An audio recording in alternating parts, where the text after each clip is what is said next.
When navigating relationships within the traditional red pill framework, the primary focus often centers on how a woman can avoid resenting her husband. However, my boyfriend of 15 months is currently struggling with a deep resentment toward me, or rather, toward the dynamic we have built. From the beginning, I have strived to be a supportive partner, looking up to his guidance and letting him take the lead. For the vast majority of our time together, he adored me, he paid for everything, protected me, and continuously went out of his way to invest in our relationship, while I focused on receiving his effort with grace and gratitude. Over the past few months, however, his demeanor changed. He became colder, less enthusiastic about spending time together, and occasionally snapped at me or made sarcastic comments. Sensing the shift, I eventually voiced my insecurity about his feelings toward me. To his credit, he confirmed I wasn't imagining things.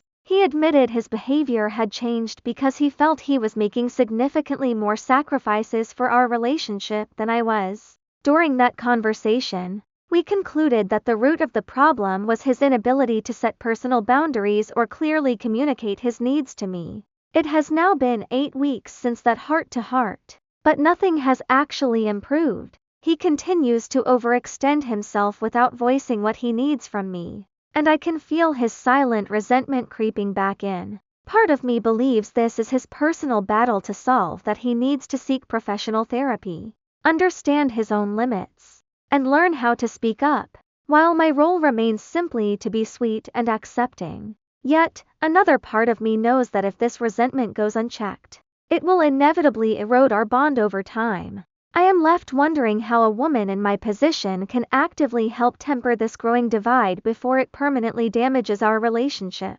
Comments: I dunno, but kinda sounds like he thinks you're either asking for too much or not giving enough in return.